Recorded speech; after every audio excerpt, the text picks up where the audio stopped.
everyone! Welcome back to my vlog. Today is super special kay atong vlog karon kay mag-unbox ta og parcel gikan sa usa sa akong mga top fans from Davao. Charot ko mga top fan. Itago na to siya sa pangan nga Claire. Hi Claire. Grabe guys, excited kay ko ani. Claire has been following me since nag-viral ako ang Good Morning Class video. Pero medyo siya gaabang sa akong mga post, ga-comment, ug super supportive kay ni siya. Nagsige pa gyud ni siya may day nga i-follow daw ko sa iyang mga followers pod. Grabe gyud ni siya. Claire, kung nagatan-aw ka, of course, kabalo ko mo tan-aw jud ka. Daghan kaayong salamat. I love you kaayo. Anong gisendan ko ani niya? Kay nabantayan jud niya akong kilay sa akong mga videos. Unya, sige siya comment sa akong mga my day post. Kung unsaon ako pagbuhat sa akong kilay, nakaingon ko sa iya nga wala pa ko'y mirror manggod para mag-tutorial. Unya, guess what? Nag-send siya sa ako og mirror. Ay, Diyos ko, honestly, na-shock ko ani and na-touch kaayo ko sa iyang gesture. It's so amazing to have followers who treat you like a celebrity bisan dili pa kaayo ka famous. It really warms my heart. You know, in moments like this, charot.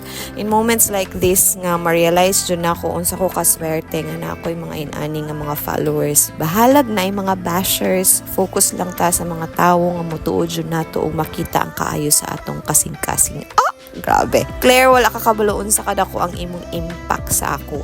Sa una, abin ako dili ni para nako ang pag-vlog. Pero tungod sa inyong support ug encouragement, bisan dili pa ingon kadaghan akong followers compared to others, it's something that pushes me to keep going. Well, let's see where this vlogging journey will take us. And akong goal jud is to inspire people and spread happiness. O, kaartehan kay arte man ta.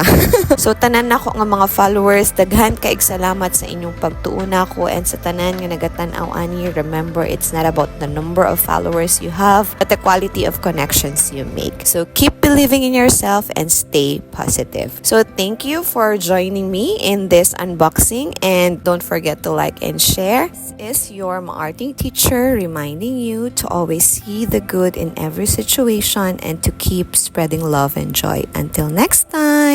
Keep it classy, keep it sassy, and stay kaarte. Babush! I so love the color. Thank you, kaayo.